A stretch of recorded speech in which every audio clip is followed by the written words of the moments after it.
And of course, one of the main consequences of the game last night, the defeat last night against FC Barcelona, is all the players that were marked, that were called out for their poor performances. And it's not only the performance against FC Barcelona. These players have been poorly performing over the last 3 weeks, right? I mean, right after the World Cup, as you know, we've been playing with different teams like Valladolid, Villarreal, Cacereño, and now FC Barcelona. And of course, in general, right, generally speaking, the performances of the team are not great, but within the team, there are a bunch of players who are not convincing at all, neither to Carlo Ancelotti, nor Florentino Perez, nor the Madridistas, who are calling them out just because we are not sure if these guys are ready to go, if these guys are doing the best they can do, right, to be in the lineup of Real Madrid. The first one is this guy here. Rudiger is not convincing everybody, it's not convincing actually anybody, and all the criticism I've been listening to over the last 24 hours, the 70% of that is for Antonio Rudiger. Then you have also to David Alaba. In this case, he's not playing because he's injured, but also is Ceballos.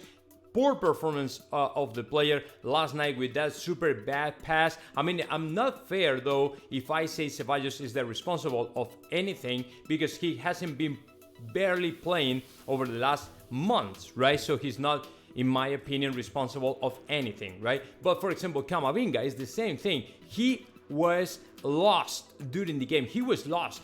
You could see a man like running around with no idea what to do or what is next or what is the plan. He was actually driving nuts to Toni Kroos, and at some point we saw Toni Kroos like man, just stop it. I can take this anymore, right? I can take anymore. So my opinion is Camavinga is another one. So Camavinga, Rudiger, and Alaba, and of course Mendy, Carvajal as well. Right now, the fullbacks, man, the fullbacks are the worst in the world right now, and we gotta change them, right? And the funny thing is, the only news we have as far as new signings, potential players coming in and all that stuff is about the midfielder, right? 150 million or 170 million euros is gonna cost us for bringing him in, right, with no reason for it, because he's not a player who's gonna make any difference, right?